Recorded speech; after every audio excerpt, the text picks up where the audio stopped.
Good afternoon. Good afternoon, ladies and gentlemen.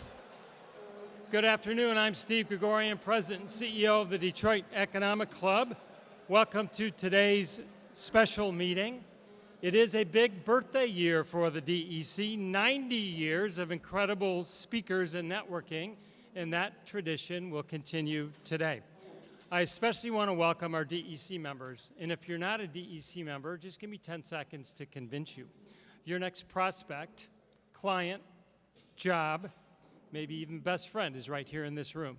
So if you want to build your network and learn from thought leaders on our stage, we invite you to invest in you and join today. And you can do that right on our website, econclub.org. In fact, if you want to sign up today, we'll give you a free ticket to use through the month of June 2025. If that interests you, you can see Amy right outside these double doors right after the program. So as we get started, I would just ask you to silence your cell phone so we don't disturb the program. And if you've been with us before, you know we always begin with a pledge and a prayer. So please stand and join me as we honor our country with the Pledge of Allegiance. I pledge allegiance to the flag with the United States of America and to the republic for which it stands, one nation, under God, indivisible, with liberty and justice for all. And kindly remain standing as our invocation today will be delivered by Father John McKenzie from Christ the King Church in Detroit. Thank you, Steve. Thank you, sir. Thank you. I put my phone on Do Not Disturb so my mom doesn't call me about the heat. In the name of the Father, and of the Son, and of the Holy Spirit. Heavenly Father, we come before you with hearts full of hope and trust in your providence. We ask for your blessing upon our society, that it may be guided by justice, compassion, and the dignity of every person. May our leaders govern with wisdom, integrity, and a heart for service, fostering unity among all peoples. We pray for economic growth within our nation. Bless the work of our hands and guide those in positions of influence to create opportunities for all, ensuring that prosperity is shared and not hoarded. May the fruits of our labor bring joy, security, and fulfillment to families and to their communities. Lord, we lift up to you those who are economically challenged, struggling to make ends meet. Surround them with your love and provide them with the resources, support, and opportunities they need to thrive. Inspire us, Lord, to be generous and to stand in solidarity with our brothers and sisters in need, reflecting your love through our actions. We ask for peace in our world.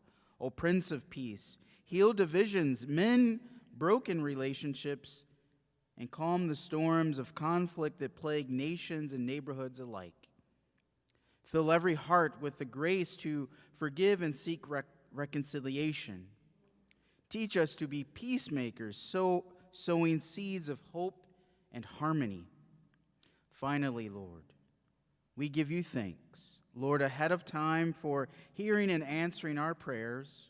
We trust in your perfect will and timing, confident that you will grant all that we need for our good and your glory. Amen.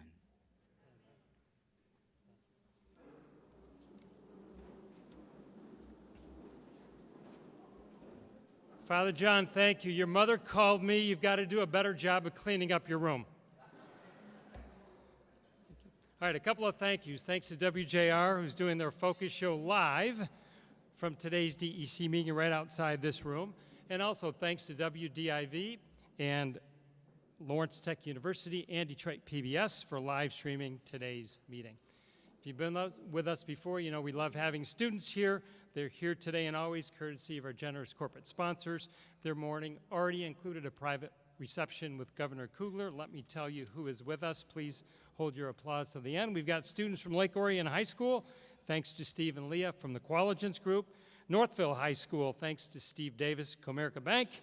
Melvindale High School, thank you, Adam, and Accenture. Troy High School, thanks to Jalen and Raymond.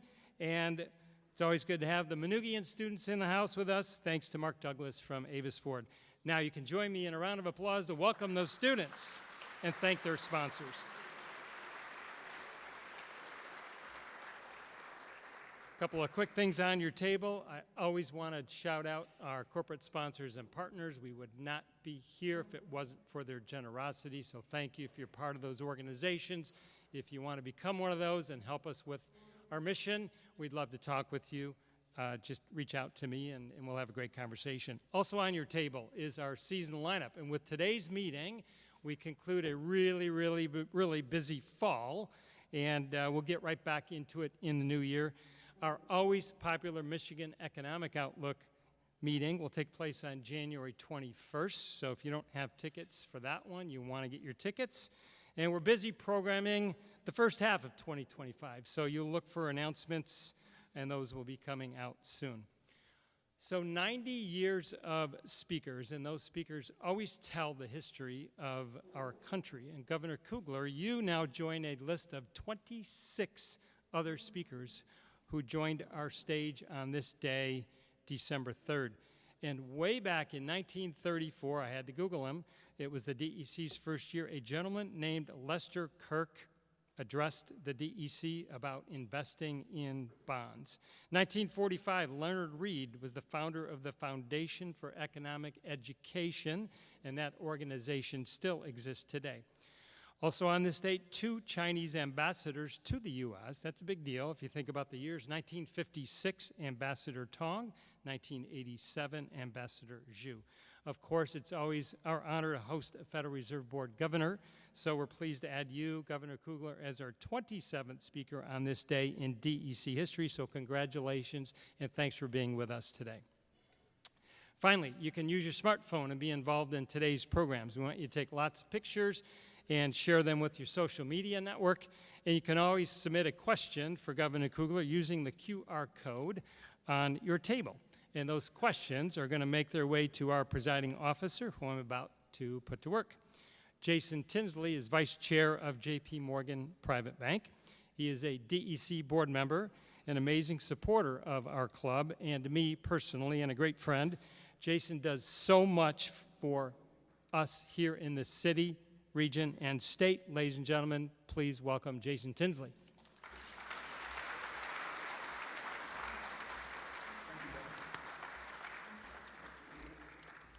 Thank you, Steve, and good afternoon, DEC members and guests. It is my pleasure to introduce today's guest. Dr. Adriana Kugler took office as a member of the Board of Governors of the Federal Reserve System in September of 2023. Prior to her appointment at the board, Dr. Kugler worked as the U.S. Executive Director at the World Bank Group. She is on leave from Georgetown University, where she is a professor of public policy and economics, and was vice provost for the faculty. Previously, she served as chief economist for the U.S. Department of Labor from 2011 to 2013. She received her BA in economics and political science from McGill University and a PhD in economics from the University of California, Berkeley. Please give a warm Detroit Economic Club welcome to Dr. Kugler.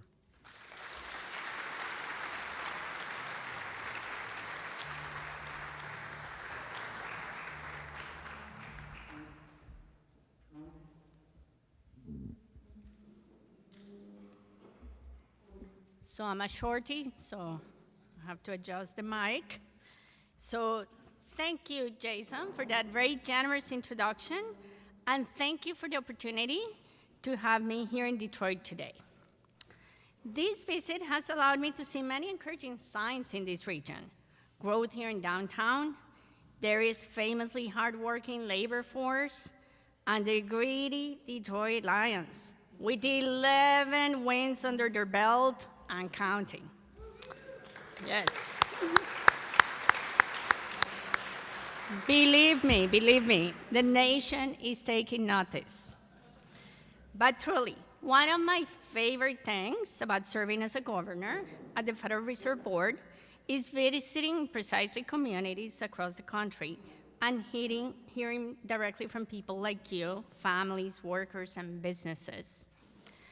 I am also glad to have the chance to speak with you near the end of the year. I think it is an appropriate time to look back and assess how the US economy has developed over the course of 2024. I will also share with you today my economic outlook, and I will talk a little bit about my views on US monetary policy. I will start by saying that I view the economy as being in a good position after making significant progress in recent years towards our dual mandate of maximum employment and stable prices. The labor market remains solid, and inflation appears to be in a sustainable path to our 2% goal, even if there have been bumps on the road along the way, and I will discuss that a little bit later. Reaching this point for the economy was far from assured. I just want to remind you, if we reflect on the pandemic disruptions of nearly 5 years ago, we were not sure that we would be here where we are today. Even the more recent performance of the economy has been surprising to many forecasters. Economic growth remains solid, while inflation moderated from its recent peak without the painful job losses that have often accompanied past efforts to counter high inflation. So we have achieved pretty solid economic growth, lower inflation, and not these painful losses in jobs that are usually seen during periods like this. A lot of good stuff has been going on. Heading into this year, that was not necessarily the forecast of many observers, and some of you may be here and may contribute to those analyses. Many forecasters were expecting a notable deceleration of economic activity this year. For example, the blue chip economic indicators in December 2023 expected 1.3% GDP growth for all of 2024. But more recent estimates show the economy is on track to grow at almost twice that rate this year. So that's pretty good. So how can one interpret this positive if someone unexpected results? So for me, I definitely went and listened to people around the country, but also I went back to my background as an academic researcher who uses an evidence-based approach to recognize two very important developments that have shaped the economy this year. The first one was growth in the labor force stemming from an increase in immigration. The second one was a surge in productivity. So I have been closely monitoring these developments and discussing them for more than a year now, since basically I took my position at the board since September 23. Entering into this year, I took notice of several peculiar puzzles. There were a lot of puzzles in the data. In terms of overall growth, I noticed a significant divergence between two important measures of output, what we call gross domestic product, or GDP, and gross domestic income, or GDI. While over time, these two measures should actually converge and move together, they appear to be out of sync heading into this year. The GDI data suggested a rather anemic growth, averaging about 1% a quarter in 2023, contrary to very strong GDP of more than 2.5%. The two measures of output had contrasting implications for productivity growth. There was a second puzzle in the labor market as well. Many forecasters expected that the labor market would remain somewhat tight this year, as rebalancing in the labor market had already attracted a large fraction of the available working age population. In fact, if you remember, the labor force participation of prime age workers had reached levels not seen since 1990. For women, we had reached the highest level of participation in history ever. However, upon closer examination, I saw a more mixed picture. On the one hand, payroll gains, while slowing, were still averaging a robust pace of more than 200,000 jobs per month. And while data from the end of 2023 suggested that workers were still able to easily find jobs, hiring and quit rates were moving back to pre-pandemic levels.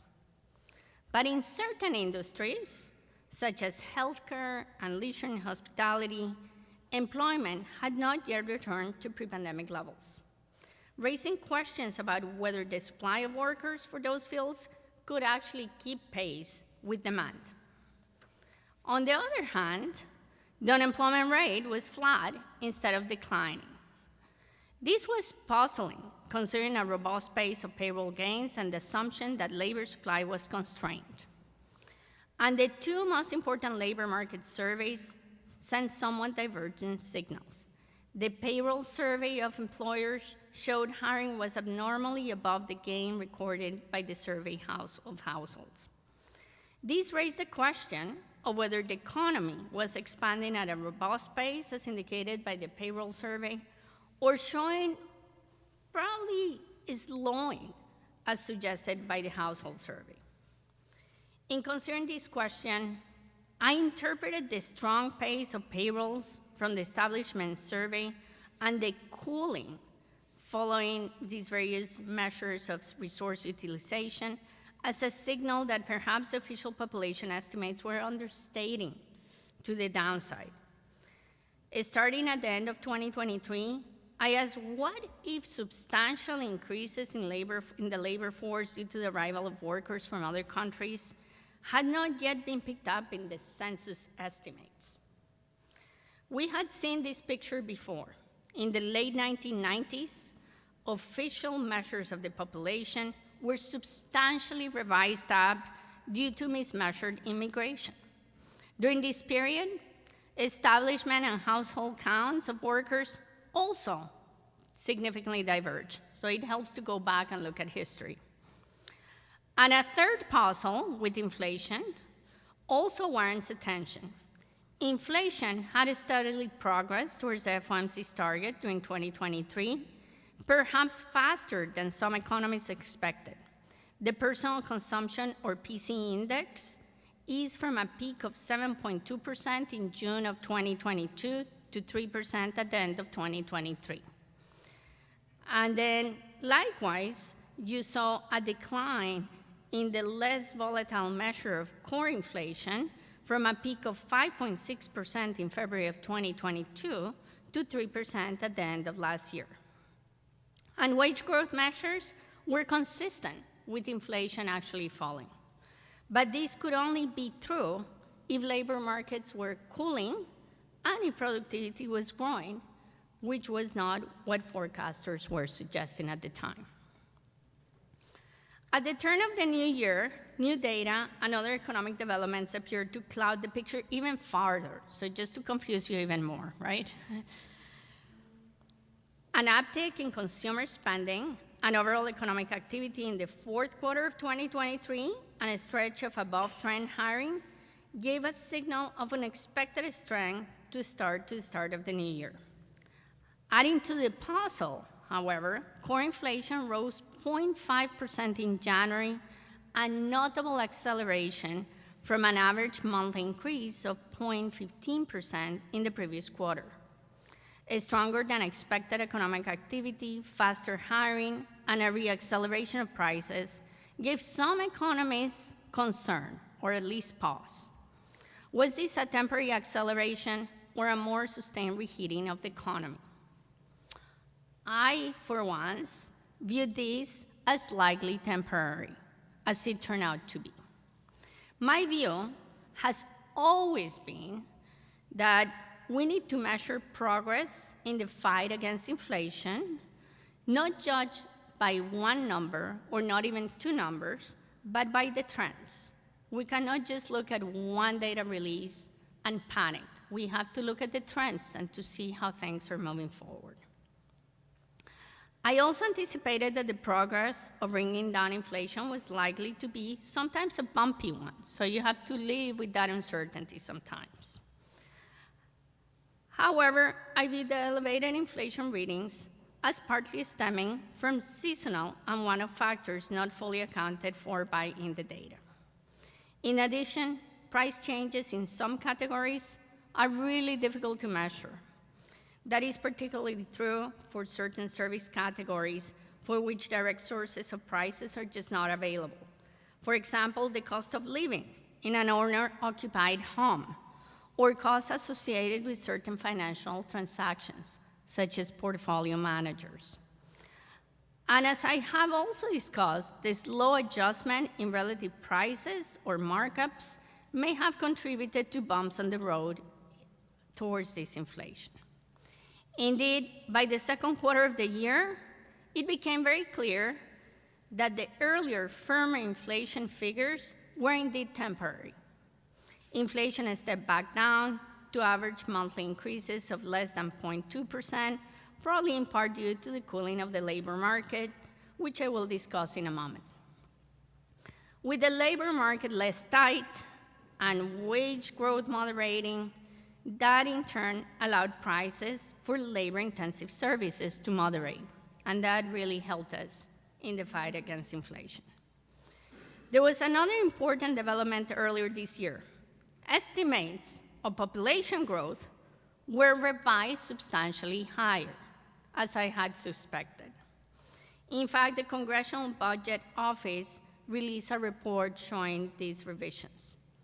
The report showed about 6 million additional immigrants that were included in official estimates. Those workers added to the supply of labor, which had rebounded earlier in the pandemic recovery at a time when the unemployment rate was trending towards a nearly a half-century low.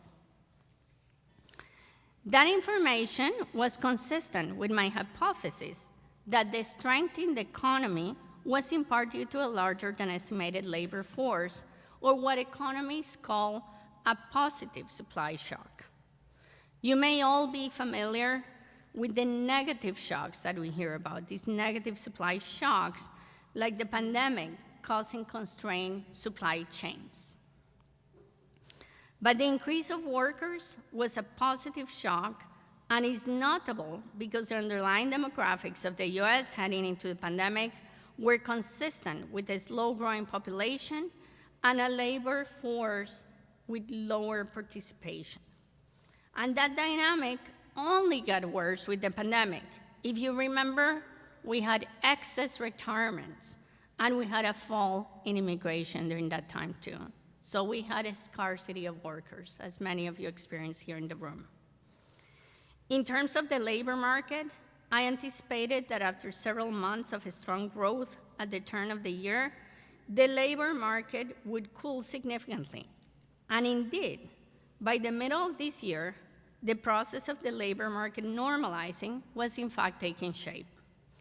Payroll gains declined from an average pace of 260,000 in the first quarter to less than 200,000 in the second quarter. Reports on the labor market included unusually large downward revisions to previous gains, and the unemployment rate moved higher from 3.7% in January to 4.5% to 4.1% in June. At this point, other economists quickly shifted from worrying about the labor market being too tight or too hot to one that might be cooling too quickly. From my perspective, as a Fed policymaker, I had to consider if this movement was consistent with our mandate for maximum employment. So I definitely took note of that, but I had already seen it coming.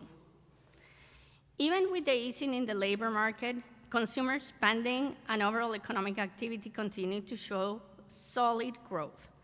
The combination of a strong spending data and a cooling labor market was confusing to many. In thinking about this, I examined the productivity data that I follow very closely because I've been working on these issues for many years. I did not see the type of productivity growth I would have expected based on several other observations that were happening around the economy. For example, new business formation had surged in the post-pandemic period. It had been shown that newer firms foster innovation and boost productivity growth. Business formation had remained elevated on top of that, from which I could infer that this boost to productivity growth was not just a one-off phenomenon.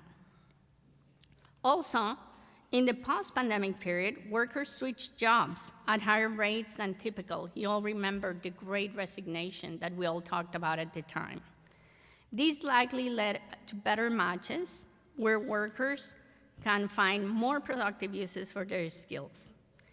In some cases, immigrants fill jobs for which employers traditionally struggle to attract workers. Therefore, even immigration can also contribute to improvements in job matches in specific but key sectors of the economy. As the economy reopened from the pandemic, if you remember, many firms also invested in technology to substitute for workers who were in short supply, which would support productivity gains. Emerging technologies, most notably AI, may also be starting to contribute to enhanced productivity. So there were many signs of potentially productivity increases, yet the data was not showing it. Therefore, my speculation was that higher productivity was a possible explanation for the unusual combination of a strong economic output, a cooling labor market, and declining inflation. You could achieve all those three things if you had higher productivity growth. But as I said, this was not apparent in the quarterly data. That hunch, however, was confirmed in September when annual revisions to important economic data, the NEPA, the National Accounts revisions, showed that economic activity and productivity growth had been stronger than previously estimated. The new figures indicated an average annual rate of productivity growth of 1.9% since 2020, a notably higher rate than the 1.4% a year in the 5 years prior. So that revealed our second positive shock. American workers have been more productive in recent years. This is a hugely important development because it increases the productive capacity of the economy and allows more rapid economic growth without this overheating that generates inflation. What's more, revisions resulted in much better aligned GDP and GDI measures, the ones I mentioned before, and the two measures now actually align much more closely, and that had a much clearer implication for where productivity was. In summary, the surprising and largely desirable outcomes for the economy in 2024 are easier to understand once we resolve the puzzles I discussed. My thorough assessment of a wide range of data sources revealed that an unusual combination of reports over the last year were gradually resolved once we understood the two positive supply shocks I discussed: growth in the labor force due to an increase in immigration on the one hand, and higher productivity growth on the other. Now let me turn to the current economic outlook. I want to discuss where we are now. The data we have received in recent weeks have been consistent with the economic forces I described earlier. Real GDP increased at 2.8% in the third quarter. The latest readings of retail sales have also been strong. And if household demand remains resilient, that would support growth in the fourth quarter and into the next year as well. Monthly payroll gains, on the other hand, have eased from earlier in the year, consistent with the gradual cooling of the labor market. It was actually quite difficult to draw any clear signal from the most recent jobs report due to significant effects of the hurricanes, the very sad implications of the two hurricanes, Helene and Milton, and the labor strikes. I look forward to reviewing additional data on Friday. The next jobs report comes out this Friday for the month of November. And the unemployment rate at 4.1% in October is near the level I judge to be roughly consistent with our maximum employment mandate.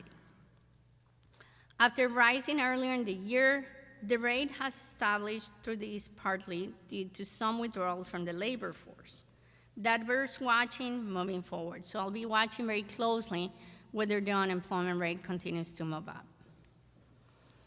The trend in immigration is low in the second half of this year, and as I mentioned before, this had actually been helping us to cool the labor market, reduce wages, and help us with the fight against inflation. And there may be reason to expect immigration flows could further slow into the future. So I will closely monitor what happens to immigration because this may reverse some of the trends that I mentioned had been so helpful in the past.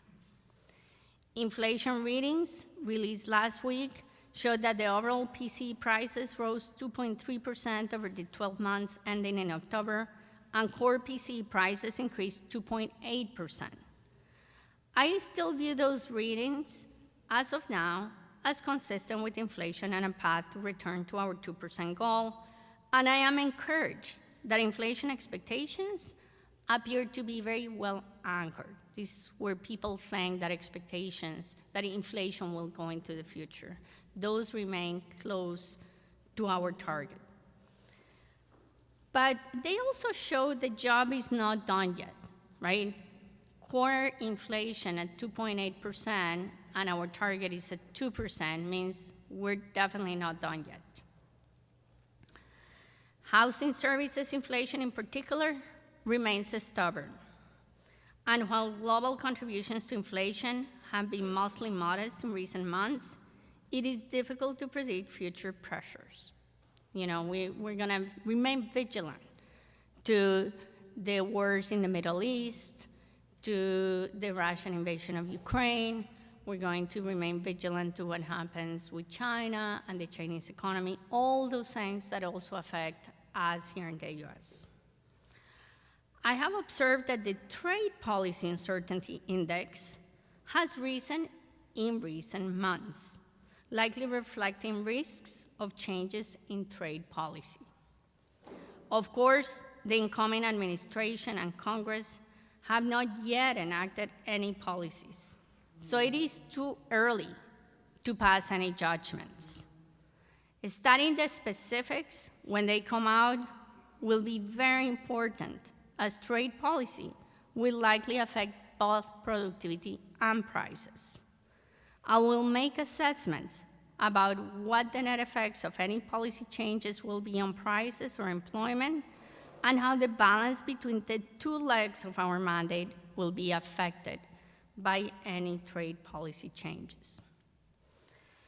Given how the economy has developed this year, most notably the continuation of disinflation and a modest cooling in the labor market, I see the Fed's dual mandate goals of maximum employment and price stability as being roughly balanced. In light of the progress towards our goals, my colleagues and I on the FOMC judged it appropriate to lower our policy rate in September and again last month. These actions were steps towards removing restraint as we were in the process of moving policy towards a more neutral stance. Looking ahead, however, it is important to emphasize that policy is certainly not on a preset path. I will make decisions meeting by meeting and carefully assessing new data that comes in. As I said, we have the jobs report coming this Friday, and then we will have new inflation data, CPI and PPI data, coming in the middle of December before our meeting. We will look at the evolving outlook and definitely the balance of risks, any new decisions that are made along the way. While I have gained more confidence that the two positive supply shocks I described have helped create the solid economic conditions that are currently in place, I will monitor very closely for incoming risks or negative supply shocks that may undo the progress that we have achieved in reducing inflation and maintaining a healthy level of economic activity. I view our current policy setting as being well-positioned to deal with any uncertainties we face in pursuing both sides of our mandate, and we will remain alert to those. Thank you for your time, and I look forward to your questions. I understand Jason is coming to take questions from the audience, and I look forward to engaging.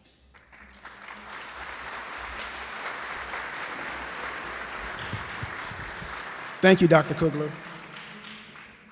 And so with the time that we have, I want to kind of mix it up and make sure that we ask some questions that are, that talk about what happens here locally in Michigan, but also want to kind of go back and maybe touch on some points you made globally and nationally.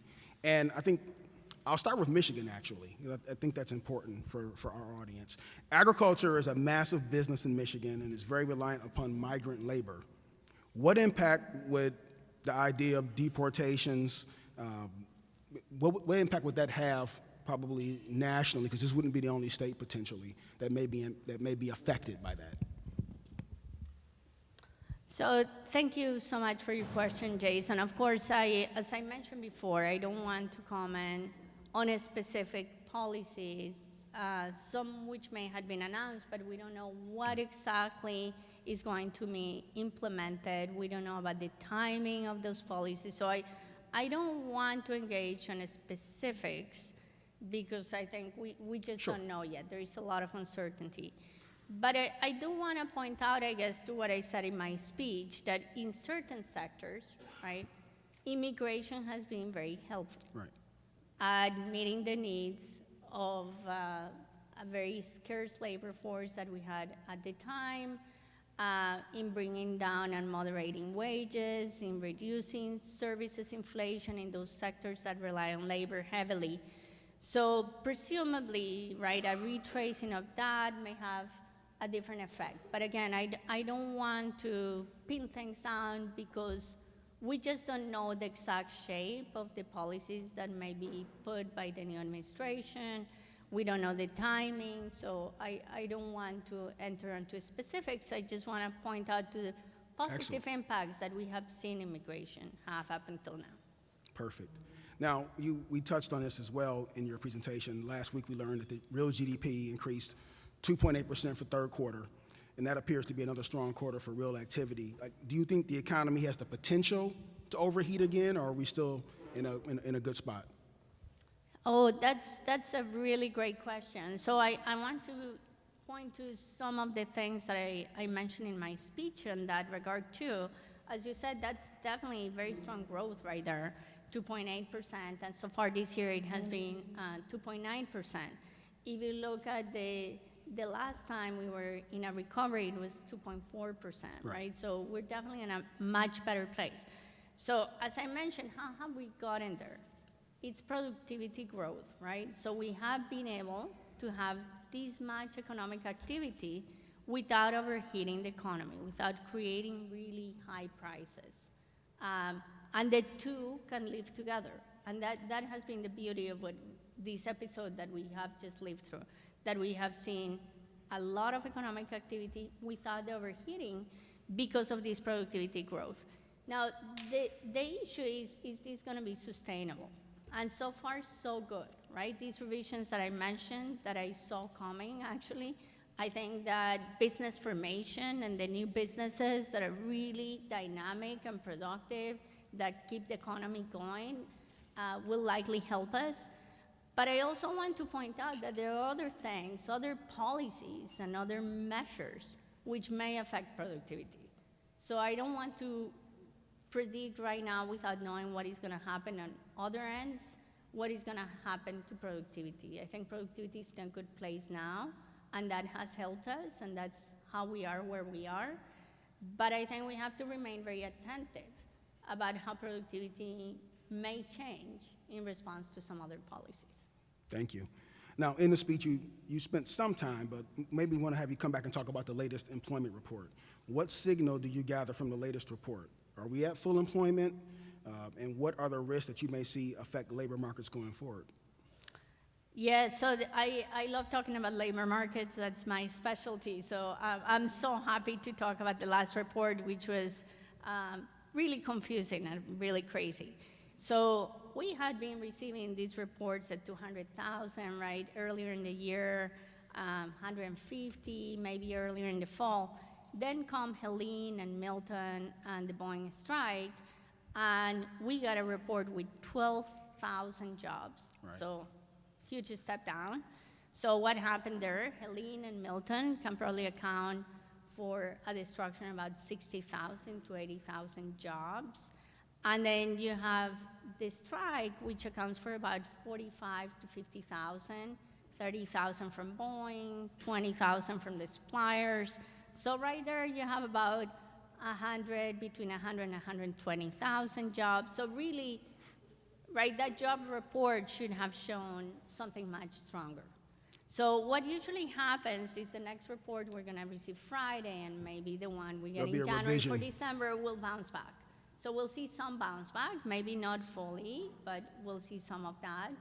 And to your question about whether this is full employment, I think, you know, my assessment and the way we define full employment is the employment level consistent with an unemployment rate that doesn't raise inflation beyond 2%. And we may be getting closer, right? We may be getting close. The question is whether we can continue on that. And again, you know, we'll be watchful of potential negative supply shocks, potential reversals on immigration, potential immigration, changes, Yeah. and also maybe changes in trade, because that may affect also where that full employment is. So it's not clear whether we can keep up with that full employment. Over lunch, you asked one of the board members about the CHIPS Act. What was one of the largest impacts from the Inflation Reduction Act and the CHIPS Act in your opinion? So there's some analysis there, right, about the impacts. I don't usually comment on fiscal policy because we don't get engaged in fiscal policy. We work on monetary policy. That's kind of what we do. But we look at impacts of different other policies on our mandate. There seems to have been some evidence, and again, this is mixed. It's not very clear that it's causal, but during the time when some of that legislation passed, it may have pushed up investment and helped on the investment side, and creation of jobs, right, in those sectors. But again, it's not clear whether that would have happened or whether that happened because of that spending coming from CHIPS and coming from the IRA. It's very difficult to disentangle when it covers the entire country.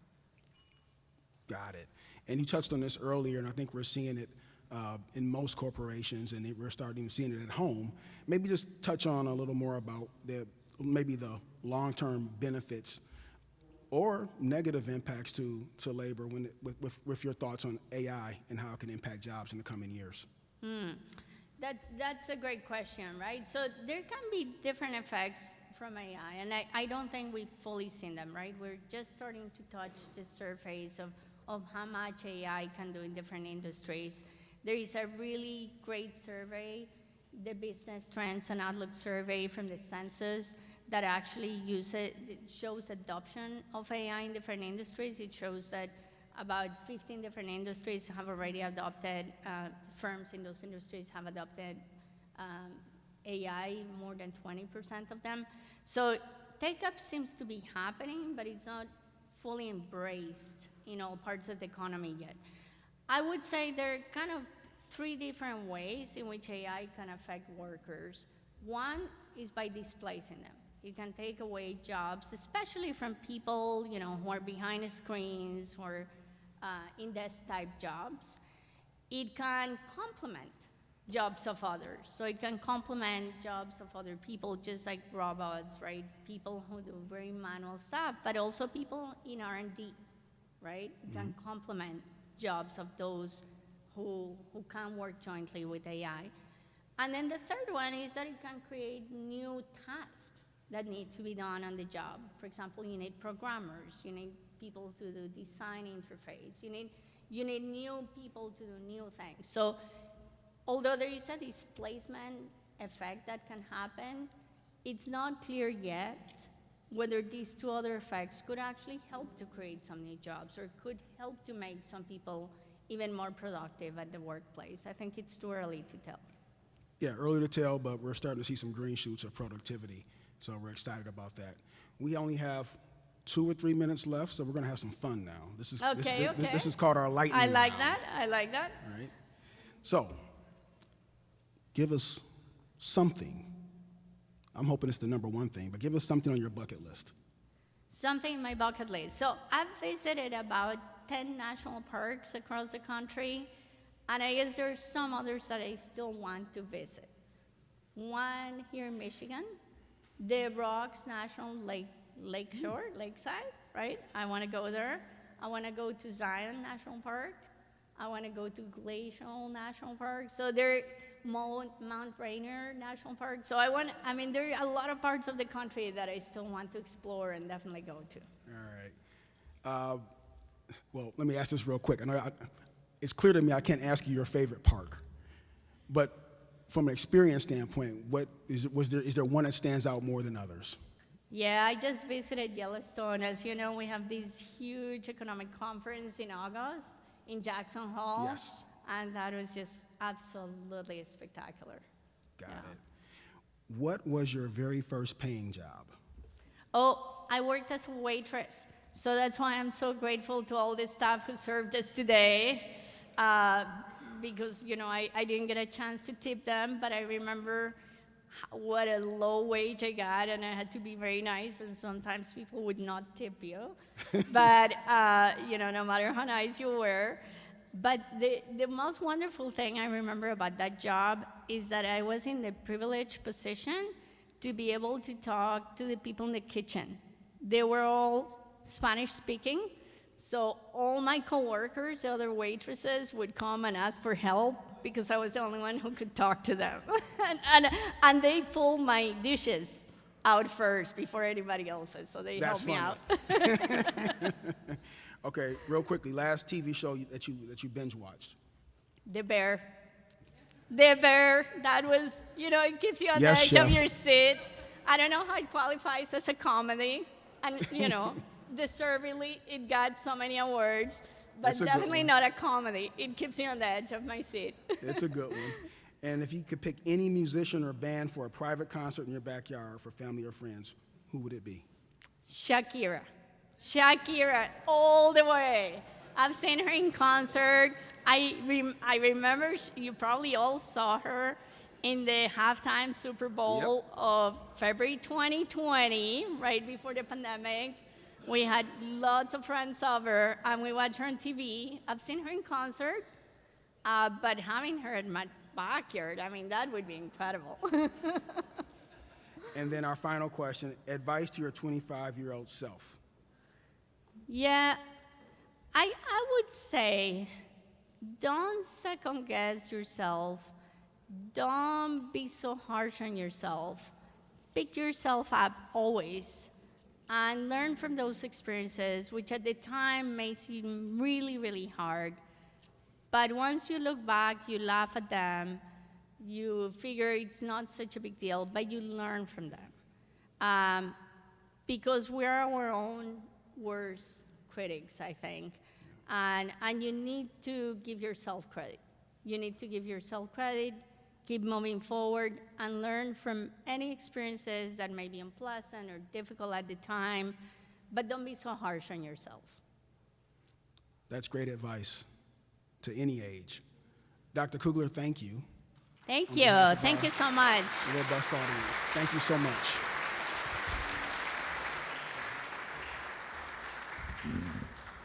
Thank you, Dacian. Dr. Kugler, while you were talking, I snuck backstage and told all the waiters and waitresses you were going to take care of them with a gigantic tip. So thank you for doing that. So thank you for being with us. You're welcome back here anytime. Good luck with your meeting coming up in a couple weeks. Thank you. Of course. Thank you. Ladies and gentlemen, Governor Kugler. Jason, thanks you. You always crush it when you do the role as presiding officer. Ladies and gentlemen, just two favors. One, please allow me to get Governor Kugler out. She's got a flight to catch. And the second thing, the favor is tell your friends and colleagues to join the DEC. We're a bunch of really cool people. So on time, every time, this meeting of the Detroit Economic Club is now adjourned. Thank you.